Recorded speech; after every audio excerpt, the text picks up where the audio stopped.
Mill-inqas żewġ skejjel privati fil-Gżejjer Maltin avżaw lill-istudenti tagħhom biex jistudjaw mid-dar fl-ewwel jiem tat-tieni semestru akkademiku wara l-btajjel tal-miliet.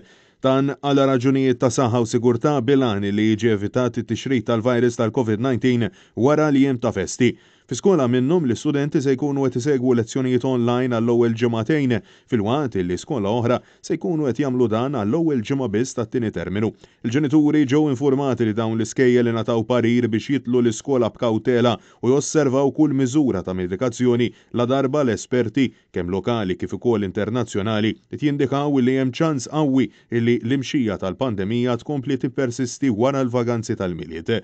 Dan kollu ġie konfermat ukoll mis-Suprintendent tas-Saħħa Pubblika l-Professur Xarmen Gawċi waqt il-konferenza tal-aħbarijiet tal-4 wara nofsinhar. Nafu li hemm skejjel li huma ħadu inizjattiva min-naħa tagħhom kif qed inti li huma jaħdmu fuq ukoll permezz tal-offline working, ġifieri jgħallmu wkoll fuq l-internet.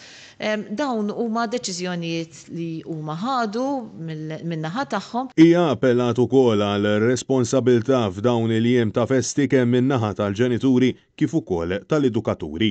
L-appell jiġi min-naħa tiegħi hawnhekk mill-ġenituri li anke matul dawn il-holidays wkoll it-tfal nkun nistgħu nipproteġuhom ukoll u anke dawk l-edukaturi.